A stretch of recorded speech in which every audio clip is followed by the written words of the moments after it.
Hey everyone, welcome to call back coding. So आज की video होने वाली है बहुत ही ज़्यादा इंटरेस्टिंग, क्योंकि आज की वीडियो में हम कोई कोडिंग शोडिंग नहीं करने वाले हैं, बल्कि आज की वीडियो में आराम से बैठ के डिस्कशन करेंगे। और डिस्कशन किस टॉपिक पे होगी वो तो आपको वीडियो के टाइटल से ही समझ में आ गया होगा। तो चलिए शुरू करते हैं। सो भाई, आजकल पाइथन डेवलपर्स हैं बहुत ही ज़्यादा परेशान, क्योंकि हमारे पास आ गई है एक न्यू प्रोग्रामिंग लैंग्वेज मोजो। अब सीन्स कुछ ऐसे हैं कि मोजो लैंग्वेज जो है वो बहुत ही ज़्यादा जो है वो फेमिलियर है पाइथन से। और पाइथन की फ़ीचर तो इसमें है ही, उसके साथ साथ इसमें काफ़ी ज़्यादा और भी फीचर्स हैं, जिसकी वजह से बहुत से लोगों को ऐसा लगता है कि ये पाइथन को रिप्लेस कर देगी। और ये बात सुन के जो है वो पाइथन डेवलपर्स परेशान हो गए हैं। अब हर कोई जो है वो यही सोच रहा है कि क्या ये वाकई पाइथन को रिप्लेस कर पाएगी या नहीं। तो आज की वीडियो भी इसी से रिलेटेड होने वाली है। आज की वीडियो में मैं आप लोगों को बताऊंगी कि क्या मोजो वाकई पाइथन को रिप्लेस कर सकती है या नहीं। वीडियो को स्टार्ट करने से पहले एक बात मैं आप लोगों को बता दूं कि इस वक्त क्योंकि मोजो जो है बहुत ही रिसेंटली रिलीज़ हुई है, बहुत ही रिसेंटली इंट्रोड्यूस हुई है, तो इस वक्त ये क्लेम करना कि ये वाकई पाइथन को रिप्लेस कर देगी या ये वाकई पाइथन को रिप्लेस नहीं करेगी, ये पॉसिबल नहीं है। बट अगेन सबके अपने अपने ओपिनियंस हैं। मेरा क्या ओपिनियन है वो मैं इस वीडियो में आप लोगों से शेयर करूंगी, और मैं ये भी चाहूँगी कि आप लोग कमेंट सेक्शन में मुझसे अपने ओपिनियंस भी शेयर करें। तो सबसे पहले एक काम हम ये करते हैं कि हम मोजो को थोड़ा सा जो है वो देखते हैं कि मोजो क्या है, इसमें कौन से फीचर्स हैं, और ये सारी चीज़ें थोड़ी बहुत डिस्कस करते हैं, इसकी डॉक्यूमेंटेशन को देखते हैं। उसके बाद जो है वीडियो के एंड में हम ये बात डिस्कस करेंगे कि क्या मोजो पाइथन को रिप्लेस कर सकती है आने वाले टाइम में या नहीं। तो सबसे पहले हम बात करते हैं मॉड्यूलर की। मॉड्यूलर हमारे पास एक ऐसी कंपनी है जो एआई डेवलपमेंट में बहुत ही मेजर पार्ट प्ले कर रही है। ये टूल्स बनाती है, कंपाइलर्स बनाती है, जिससे एआई की कॉम्प्लेक्स से इंफ्रास्ट्रक्चर को जो है ये सिंपल बनाती है, और इसकी वजह से जो है वो डेवलपमेंट वगैरह टीम्स के लिए आसान हो जाती है। मॉड्यूलर के सीईओ हैं मिस्टर क्रिस लेटनर, और इन्होंने इंट्रोड्यूस करवाई थी स्विफ्ट लैंग्वेज भी। स्विफ्ट के बारे में सबको ही पता होगा यहाँ पे। अब यही जो है लेके आए हैं हमारे पास एक न्यू लैंग्वेज मोजो। ये मोजो का शॉर्ट सा जो है वो इंट्रो है, इसकी डेफिनेशन कह लें। अब इसका सीन ये है कि मोजो को पाइथन की यूजेबिलिटी और सी की परफॉर्मेंस को मर्ज करके बनाया गया है। अब ये तो सबको ही पता है कि सी की परफॉर्मेंस जो है वो बहुत ही हाई है, क्योंकि एक कंपाइल्ड लैंग्वेज है, इसमें कंपाइलर यूज़ होता है, तो इस वजह से इसकी परफॉर्मेंस काफ़ी अच्छी है। और फिर अगर हम बात करें पाइथन की यूजेबिलिटी की, इसके सिंटेक्स की, और इसमें मौजूद डिफरेंट पैकेजेस लाइब्रेरीज़ की, तो वो उसकी यूजेबिलिटी को और इन्हेंस करते हैं। तो इसलिए मोजो लैंग्वेज में ये किया गया है कि पाइथन की यूजेबिलिटी और सी की परफॉर्मेंस को मर्ज करके ये लैंग्वेज बनाई गई है। तो इस सेंटेंस से ही हमें ये पता चल रहा है कि ये लैंग्वेज जो है वो कुछ अलग ही लेवल की होने वाली है। अब हम बात कर लेते हैं फीचर्स की, लेकिन मोजो के फीचर्स के बारे में बात करेंगे हम उसकी डॉक्यूमेंटेशन में जाके। गूगल पे आके हम लिखेंगे मॉड्यूलर, और हमारे पास यहाँ पे मॉड्यूलर की वेबसाइट आ जाएगी, जिसे हम ओपन कर लेंगे। और इसी वेबसाइट में हमें यहाँ पे जो है वो मोजो की डॉक्यूमेंटेशन मिल जाएगी। मैंने इसे ओपन कर लिया। ओके, तो सबसे पहले यहाँ पे हमारे पास जो है वो बेसिक सी डेफिनेशन लिखी हुई, मोजो को डिफाइन किया गया है कि मोजो कैसे बनी है। ये अभी हम ऑलरेडी डिस्कस कर चुके हैं, परफॉर्मेंस और यूजिबिलिटी वाली बात। आगे अगर मूव करते हैं तो यू कैन सी कि मेरे पास कोड लिखा हुआ है, मेरे पास पाइथन का कोड है, राइट। .py एक्सटेंशन यहाँ मैंशन है। अब मैं यहाँ पे मोजो का कोड देखूँ तो यहाँ पे मेरे पास इसकी एक्सटेंशन में मेरे पास एक तो ये फायर वाला आइकन जो है वो यूज़ हुआ है, विच इज़ क्वाइट इंटरेस्टिंग।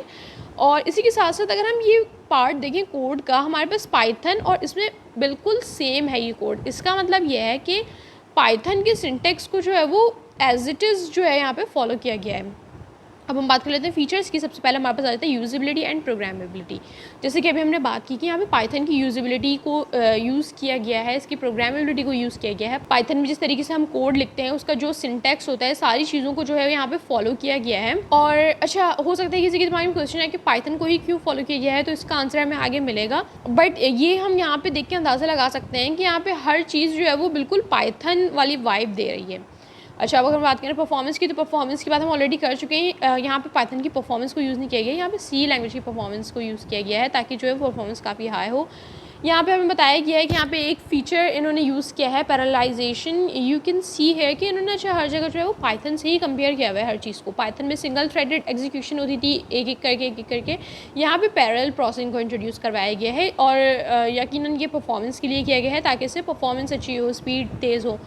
अगर हम बात करें मोजो की, इसको कंपेयर करें हम पाइथन की स्पीड के साथ, तो वो 35,000 टाइम्स फास्टर है। कि अब हम बात कर लेते हैं अपने थर्ड फीचर की, दैट इज़ इंटरऑपरेबिलिटी। अच्छा, इंटरऑपरेबिलिटी का फीचर क्या होता है वो मैं पहले आप लोगों को बता दूँ। इंटरऑपरेबिलिटी का मतलब ये होता है कि एक लैंग्वेज में दूसरे लैंग्वेज के कोड को या दूसरे लैंग्वेज के पैकेजेस को यूज़ किया जाए। अब यहाँ पर अगर हम बात करें तो यू कैन सी कि यहाँ पे इंटरऑपरेबिलिटी सिर्फ पाइथन के इकोसिस्टम के साथ है। यहाँ पे अभी मेंशन नहीं है कि हम डिफरेंट लैंग्वेजेस के साथ कर सकते हैं। इसका मतलब ये है कि मैं मोजो के अंदर पाइथन के भी पैकेजेस को, पाइथन के पूरे इकोसिस्टम को यूज़ कर सकती हूँ। मुझे पाइथन का कोई पैकेज जो है वो यूज़ करना है, मैं मोजो के अंदर उसे यूज़ कर सकती हूँ। तो ये एक अच्छी बात है कि हम मोजो पे वर्क करें, लेकिन साथ साथ जो है हमें पाइथन वाले फीचर्स भी यहाँ पे पूरे मिल रहे हैं। ओके, फोर्थ फीचर हमारे पास आ गया एक्सटेंसिबिलिटी।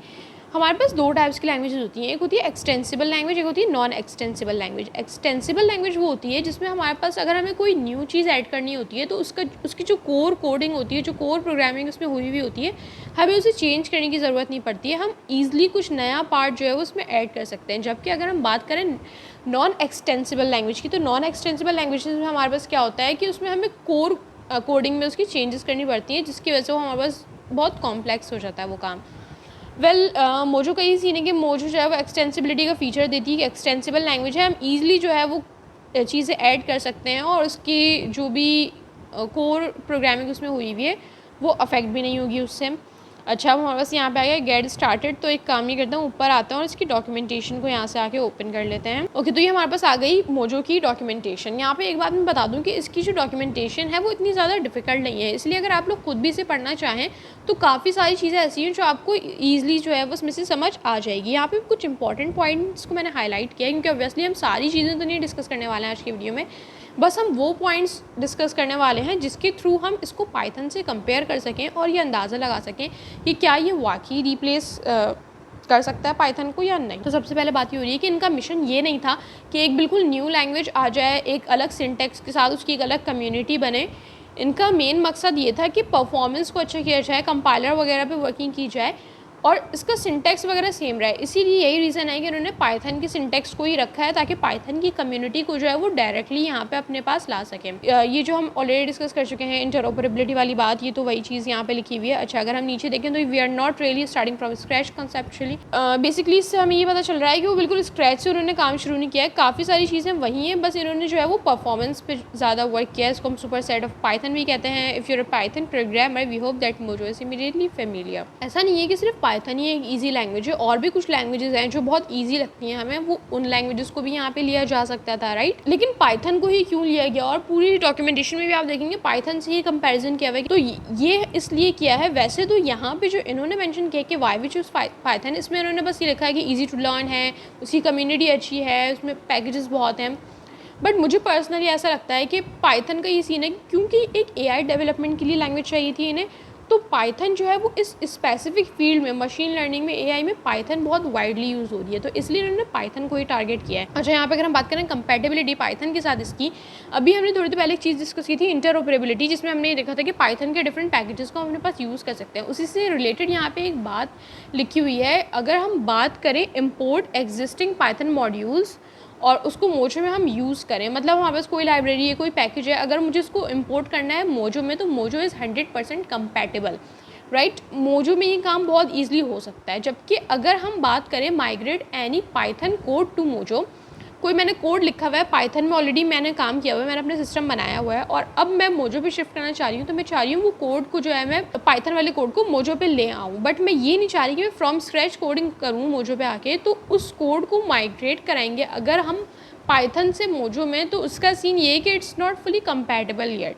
अभी जो है वो उस मामले में कंपैटिबिलिटी यहाँ पे ये प्रोवाइड नहीं कर रहा है। मोजो में काफ़ी सारे फीचर्स हैं जो जिनको वो सपोर्ट कर रहे हैं, async await, error handling and so on, but यहाँ पे कह रहा है कि Mojo is still young and missing many other features from Python. Mojo does not even support classes yet. तो ये देखिए पता चल रहा है कि अभी इसमें ऊप वाला कॉन्सेप्ट भी जो है वो पूरी तरीके से नहीं है मौजूद। अच्छा, यहाँ पे एक और बात मेंशन है कि ये बोल रहे हैं कि अगर जब आप मोजो पे कोड लिखेंगे तो ऐसा नहीं है कि इम्प्लीमेंटेशन, कंपाइलेशन या रन टाइम वगैरह में पाइथन की कोई टेक्नोलॉजी यूज़ हो रही होगी। ये जो लैंग्वेज है ये इंटायरली न्यू लैंग्वेज है, इसका इंटायरली न्यू कंपाइलेशन और रन टाइम सिस्टम है। इसका सीन ये है कि ये बताना ये चाह रहे हैं कि अगर आप इस लैंग्वेज पे वर्क करें तो आपको देखने में ऐसा लग रहा है, लिखने में ऐसा लग रहा है कि आप बिल्कुल पाइथन पे वर्क कर रहे हैं। तो हो सकता है बहुत से लोगों के दिमाग में क्वेश्चन आ जाए कि इन्होंने तो पाइथन को ही कॉपी कर लिया है भाई उठा के। यहाँ पे ये बता रहे हैं कि एक इंटायरली न्यू लैंग्वेज है, बस इन्होंने पाइथन का सिंटेक्स जो है वो फॉलो किया है यहाँ पे, ताकि उसकी एक वाइब आ सके मोजो में। बाकी की जो सिस्टम्स हैं, कंपाइलेशन, रन टाइम सिस्टम, वो सब इनके अपने हैं, तभी तो जो है वो परफॉर्मेंस यहाँ पे आके बेटर हुई है। अब यहाँ पे पाइथन की प्रॉब्लम्स को डिस्कस किया गया, पाइथन में क्या क्या प्रॉब्लम्स थी परफॉर्मेंस वगैरह की, और इन प्रॉब्लम्स को जो है वो इन्होंने मोजो में रिजॉल्व किया है। अच्छा, यहाँ पे काफ़ी सारी चीज़ें और भी लिखी हुई हैं, आप चाहें तो उसे डिटेल में पढ़ सकते हैं। हमारे पास यहाँ पे और भी काफ़ी सारी चीज़ें मेंशन है। एक काम हम ये करते हैं, अच्छा ये एक यहाँ पे इंटरेस्टिंग चीज़ है चेंज लॉग। इसका सीन ये है कि यहाँ पे ये अपडेट हमें बता रहा है कि क्या क्या चेंजेस इसमें हो रही हैं, और ये डेट वाइज बता रहे हैं, मंथ वाइज बता रहे हैं कि क्या क्या चेंजेस ये लोग कर रहे हैं। अभी कौन सी चीज़ जो है वो न्यू ऐड हुई है, कौन सी चीज़ को इन्होंने रिमूव कर दिया है, किस में अपडेशन हुई है, और कौन से इश्यूज़ फिक्स हुए हैं। अगर हम इश्यूज़ की बात करें तो हमारे पास यहाँ पे गिटहब पे लोग जो है वो इश्यूज़ रिपोर्ट कर रहे हैं, और उन इश्यूज़ को रिजॉल्व भी किया जा रहा है, विच इज़ वेरी गुड। एक काम हम ये करते हैं, यहाँ पे आ जाते हैं ट्राई मोजो पे। अच्छा, अब ट्राई मोजो की बात करें तो यहाँ पे एक चीज़ हमें क्लियरली मेंशन है कि मोजो जो है वो हमारे पास कोई लोकल डेवलपमेंट हमें प्रोवाइड नहीं कर रहा है अभी, जहाँ पे हम जाके कोडिंग कर सकें, उसको रन कर सकें, एग्जीक्यूट कर सकें। तो हमारे पास ऐसा कोई लोकल इन्वायरमेंट अभी नहीं है। इन्होंने एक होस्टेड जो है वो इन्वायरमेंट बनाया है जिसको हम ट्राई कर सकते हैं, उसका नाम है मोजो प्लेग्राउंड। मोजो प्लेग्राउंड को एक्सेस करने का भी सीन जो है वो थोड़ा लंबा है। हम यहाँ पे आएंगे, गेट स्टार्टेड पे जाएंगे, हमारे पास एक फॉर्म आएगा, उस फॉर्म को हम फिल करेंगे, सबमिट कर देंगे। उसके बाद हम वेट करेंगे ईमेल का, ईमेल आएगी तो हमें एक्सेस मिलेगा मोजो प्लेग्राउंड का, उसके बाद ही हम इस पर वर्क कर पाएंगे। अच्छा, मोजो प्लेग्राउंड जो है वो कुछ इस तरीके से दिखता है। अब हमें कोडिंग वगैरह तो अभी हमें इसमें करनी नहीं है, लेकिन अगर हम इसको थोड़ा और से देखें तो हमें यहाँ पे इसको देखते ही जुपिटर नोटबुक वाली वाइब आ रही है। कोड वगैरह ये सारी चीज़ें तो वैसे भी पाइथन वाला ही इसमें लिखना है, कोई सिंटेक्स न्यू नहीं है जिसको हम अलग से बैठ के डिस्कस करें। लेकिन अगर हम इसकी यू कैन सी की IDE भी देखें तो वो बिल्कुल हमारे पास जो है वो जुपिटर नोटबुक जैसी दिख रही है। तो उन्होंने पूरी कोशिश ये की है कि अगर कोई पाइथन डेवलपर जो है वो स्विच करके मोजो पे आता है तो उसको बिल्कुल ऐसा ना लगे कि वो एक नई जगह पे आ गया है, उसको वही पाइथन वाली वाइब आ रही हो, इन्वायरमेंट उसको वैसा मिल जाए, उसको कोड करने में कोई मसला ना हो, और साथ साथ उसको एक अच्छी परफॉर्मेंस मिले, ताकि उसे एक रीज़न मिले पाइथन से मोजो पे शिफ्ट करने का। तो ये तो बात हो गई सारी हमारे पास जो है वो मोजो के इंट्रो की। अच्छा, अब ये सारी चीज़ें देखने के बाद, पढ़ने के बाद जो है वो still I am very confuse. मुझे कहीं ना कहीं ऐसा लगता है कि मोजो जो है वो रिप्लेस कर देगी पाइथन को, लेकिन फिर मुझे ऐसा भी लगता है कि ऐसा नहीं हो पाएगा। अच्छा, अब अगर हम बात करें कि मोजो क्यों नहीं रिप्लेस कर सकती पाइथन को, तो इसके रीज़न्स मेरे पास ये हैं कि पहली बात तो ये कि ऐसा होता नहीं है कि कोई न्यू लैंग्वेज आई और उसने आते ही किसी बहुत पुरानी लैंग्वेज को जिसके पहले से एक स्टैंडर्ड सेट है उसको आके रिप्लेस कर दिया फ़ौरन से। ये तो पॉसिबल ही नहीं है। तो इससे एक बात तो कंफर्म हो चुकी है कि कुछ ईयर्स तक तो पाइथन कहीं नहीं जाने वाली है। अब दूसरी बात ये कि मोजो जो है, मुझे ऐसा लगता है कि ये अभी अपने ग्रोइंग स्टेज पे भी नहीं है, ये अपने डेवलपमेंट स्टेज पे है, क्योंकि काफ़ी सारी चीज़ें हैं जो अभी भी इसमें ऐड होना, डेवलप होना बाकी हैं।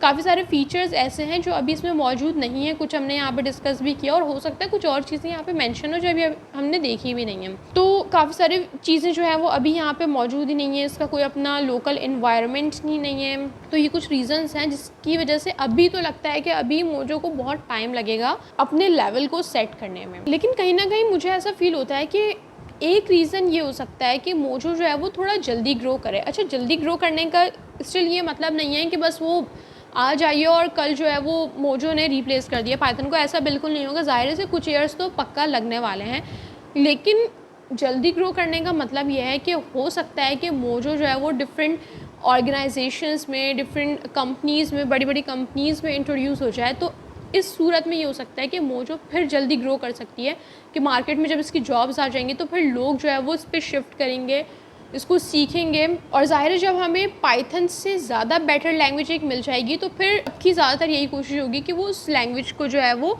यूज़ करें।